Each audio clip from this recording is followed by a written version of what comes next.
Hello ballers, what's going on? It's Preacher, and as we've seen with Karazhan launching, many more people are trying out Mythic for the first time. I was amazed to see how many people in my guild popped up with their first Mythic Dungeon achievement, despite the fact that I raided with them in the past. So if you're still a little bit cautious, a little bit wary of some of the things that go on in there, like timers and all this kind of stuff, or why is it not in the LFG? I'm going to answer that today, and hopefully that should relax you and encourage you to give it a try at least once, alright?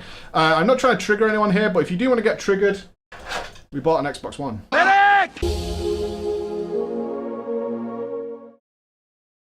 So, heroes of the night, some things that a lot of people are asking about in the community, and hopefully we can help that out, and maybe you can even add to the discussion. That'd be awesome.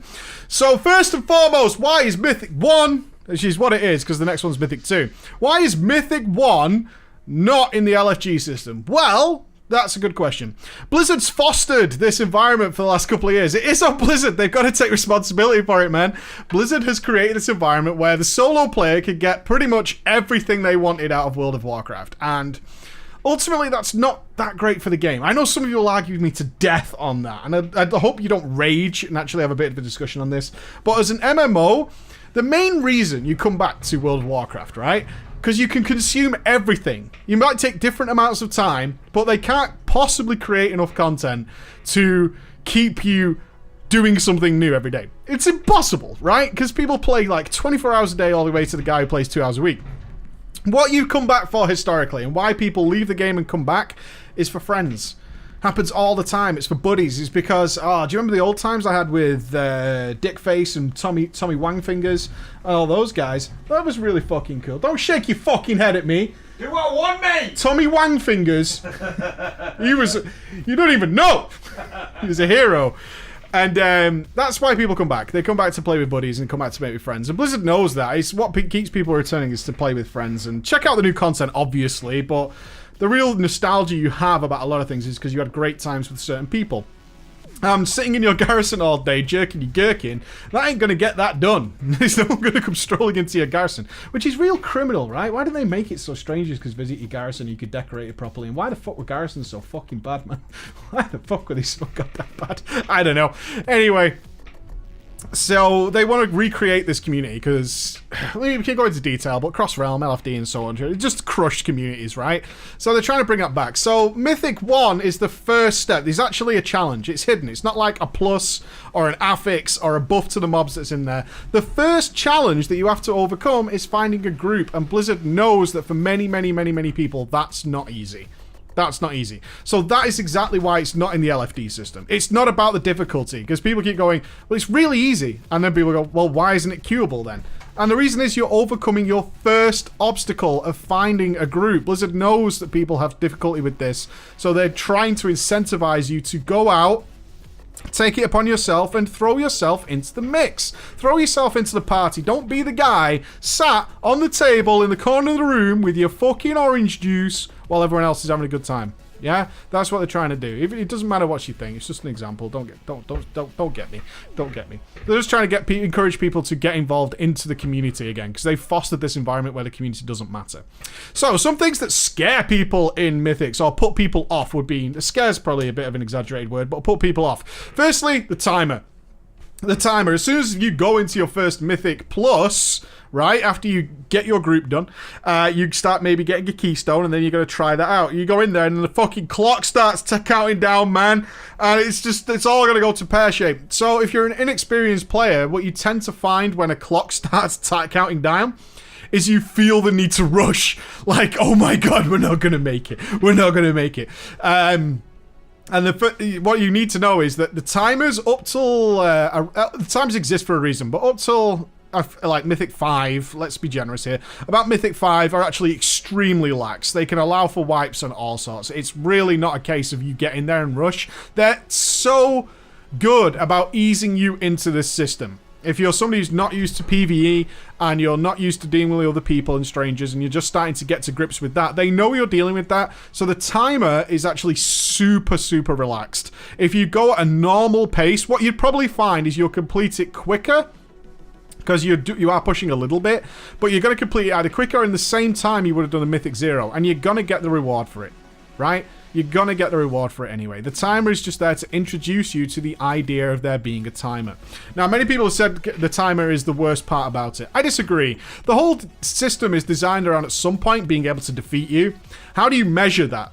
How do you measure that? The timer is the natural way of doing it. It also allows better players to progress at an appropriate rate. If you're going into Mythic 2 and you are crushing it, it's unrealistic that you should be then going on to do Mythic 3. It's unrealistic, and for many people, it's an absolute waste of time. What is a better system is the one they have in place, which is to say, okay, you absolutely smashed the timer in here. We're going to buff your keystone to what's probably the next normal, appropriate level for you to try, but we're also going to give you rewards as if you did Mythic 3 and 4 as well. That's why you get the 3 chests, right? You get the rewards you get all the bonus loot as if you would have already run those dungeons, and then you can skip forward to a dungeon that might be more appropriate for you. And depending how good you are, you might get 3 chests on Mythic 5. So they go, okay, so you need to be bumped up to like 8. So we're going to give you 3 chests, which gives you the loot as if you did 6 and 7, and now you can go and do 8. That's generally the idea behind it. The timer is to find where you should appropriately stop. Yeah? What they don't want to do, some people suggested ideas like lives. Like if I had a set number of lives. The problem with that is that, one, you can die very randomly sometimes, especially when you get up to the higher difficulty levels. There can just be something that happens and you just get gibbed. You could get something really silly like... See, I can get out of this, but I know some people can't. Is like, so if we're doing something like not the Archway, what's it called? The one that's not the Archway. It is the Archway. Yeah, the Archway. The Archway where the spiders jump on you and they pin you down and you get volcanic. Right, which is a fire under your feet.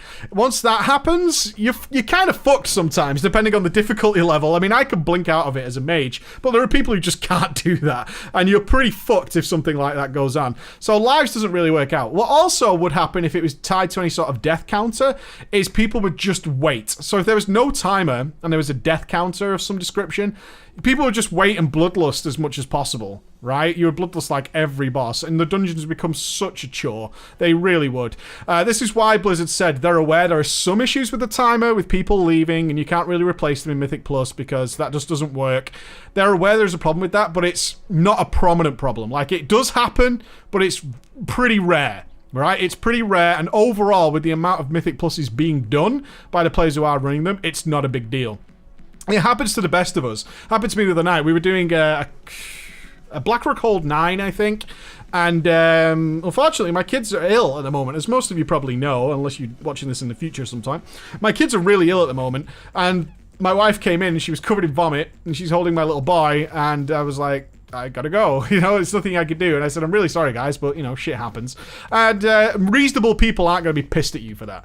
They're not going to be pissed at you. But, of course, those people who just like, we wiped, I'm leaving. Oh, my God. Right? Those kind of guys, like, there's nothing much you can do about them, which is why I encourage you to find regular people and to find guilds and so on to eliminate that problem of the random dipshit who's like, I'm here for my loot. If we wipe, I am over with this. Those guys do exist. Not as common as you'd think. Not as common as you think, but they do exist. And so, therefore, you want to leave on that. So, the timer is there for a reason. It's there to naturally bring you to a stop. That's what it's there for. It's there to naturally bring you to a stop and say, okay, this is about where you are supposed to be. This run was obviously a little bit harsh on you, either because you wiped several times or something happened, and therefore we're going to put you to a stop there so you don't have to keep going and going and going. You can do if you want to, but once you've reached your natural highest level to get your weekly cash the next week, then that's where you should be. Now you should be able to take in your gear. Maybe now you know I should do some lower ones with some other groups. It gives you this sort of like bar where you can measure yourself, and then you can also say, I've got all this extra gear, now I'm going to push a bit further than that. So the timer serves many purposes. Mechanics. Some people really fucking confused on this. The dungeon mechanics don't change from normal all the way to Mythic Infinity. They don't change. Nothing changes there. There's like one fight I can think of that changes, and somebody might be able to point it out, but it changes in a way that doesn't matter. And that would be Cordana Fellsong in Vault of the Wardens. So she does the phalanx at the end of the fight, but in Mythic, she does it a few more times. That's it. If you can survive one, you can survive them all. You're totally fine in there. You don't need to worry about it. What they can't, and there's a good reason for this, they can't add more mechanics to something that's timed and can be depleted and stop your run. Because that's unfair. And this system isn't unfair, as much as many people would like to claim it is. The Mythic system is not unfair. It's very fair. They keep the mechanics exactly the same. They will become more punishing, that's for sure. So in normal and heroic and early Mythics, you can actually get away with quite a lot, to be fair. You can get away with a lot of shit that should kill you and doesn't. And once you get up to the higher levels, it's gonna kill you, because if you're doing that, you should be comfortable with the dungeon. So, that brings us on to affixes. A nice little segue there. Affixes, why do they exist? To keep the dungeons fresh. The affixes are a wonderful addition to the system. As I said, they can't change the mechanics of the fights, because that'd be unfair if the boss does suddenly start doing some fucking whirlwind and you usually stack on him or some shit. So what they do is introduce the affixes. The affixes change completely how you play your dungeons. And that means that they're fresh all the time. Let me give you a good example. If you're doing lots and lots of dungeons, then you are bored to fucking death because you know every trash mob, you know which way to go, you know the route, you know how you do it, you know what the boss does, you know roughly about when it dies, blah, blah, blah. That system doesn't work over the course of an expansion because it'd be boring as shit. So they came up with the affixes. Again, it's fair. Tells you what it is before it goes in. You can check what's going on. We have necrotic, or we have volcanic, or we have bolstering and all this. Now, these affixes just change how you play the dungeon, and it makes the dungeon so much more interesting. By the time you start hitting the affixes, you should be really comfortable with what these dungeons do. The base mechanics, you should be totally comfortable with them. You shouldn't be learning like the first boss in Eye of Ashara can impale the adds at like Mythic 9, right? That shouldn't be happening. You should have learned that like Mythic 1 or Heroic or Normal mode. That's where you learn that, and he still does that all the way to Mythic 10 going on forever. So with that being said, they add in these extra affixes, and these affixes change how you do the dungeon. So if it's something like volcanic, like we had last week, then that just means that ranged have to be aware of their environment. That changes how you play the fight, because now you have to introduce lots of ways of maintaining high DPS as the dungeon difficulty gets higher, while also moving a hell of a lot. That changes exactly how you play it. Or you might have something like bolstering. So traditionally, on a trash pack, you probably kill the most dangerous ad first, right? So when you have bolstering, can't do that. That's going to buff all the extra ads around it. Now you have to DPS them down equally. This means the DPS has to change its strategy a bit. You have to be aware of the health, and you have to move and switch targets a lot. Good lessons if you want to get into raiding. And it also means that you have to deal with trash that might be something that dies really quickly traditionally, but now it's going to last around for a lot longer, and you're going to have to learn how to deal with it properly. This keeps the dungeons changing. Keeps them changing and keeps them varied, keeps them interesting. Now, a big complaint about the affix system is it's unfair. Now, I'm not going to lie. I'm not going to be a fucking moron and say that sometimes there are some affixes which are easier and some that are harder. No shit. And there are also some that affect classes in different ways. Some for better, some for worse. So we can look at necrotic as a prime example for tanks. Some tanks deal with necrotic better than others. That's fine. However, the huge complaints I see about it being unfair, having done them with pretty much all the tanks now, besides Brewmaster. I don't think we even have a Brewmaster. Do you know a Brewmaster in our guild? No, I don't think so. Is that they try and treat it like you're a one-man army. And that's not what this system is for. This system is to promote teamwork, camaraderie, communication, all those kind of things. Talking to people, getting used to this environment. And what you'll have is a lot of people saying, I can't deal with this as well as a paladin tank could, or something like that, right? And the idea is, you're not supposed to fucking deal with it on your own. That's not the point of this. You might have it tougher, sure, but you've got to start working as a team. Between the 5 of you, you have access to a huge number of abilities and traits and skills that all work together. And therefore you communicate, you chat, use something like Discord, something like that to be able to speak to each other. It's free. Use my fucking server. I don't care. Do it. Just log on there, chill out, meet some people, chat with them. All good, man. This stuff is all freely available to absolutely everybody, even if you just have to listen. But you can communicate with it. Use stuns, use slows. You might not be able to stun and slow very well, as like a blood DK, right? You might not be able to get away very well. However, you're with somebody who can stun, who can slow. Somebody who can give you a speed buff. I'm not very fast. Do you have somebody who can give you a speed buff? Because plenty of classes can. Can you get somebody who can slow them and really stun them down for a long time while you reset your stacks? Probably, because those abilities are spread out. If you're going to be stupid and run with like 3 of one kind of DPS, like all feral druids or something, and, you know, some healer, it doesn't benefit you. That's on you. But with a mixed group of classes, you have access to loads of stuff, and you are not a one-man fucking army. It's a team effort. You're supposed to work together. So bear that in mind. You are not the lone gunman. You are not John fucking Rambo when you go into Mythics. It's a team effort. And you don't need... If that off-puts you as well, don't worry about it. You don't really need to do that until you reach your appropriate skill ceiling, wherever that may be. So with that being said...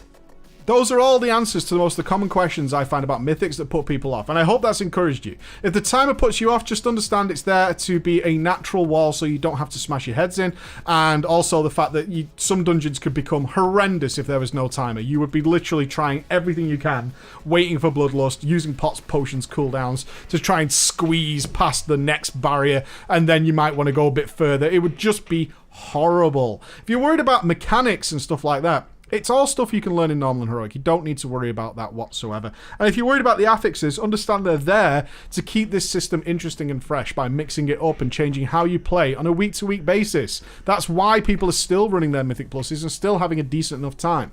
Alright guys? So I hope that helps you out. Be good, and I'll see you again. Bye-bye.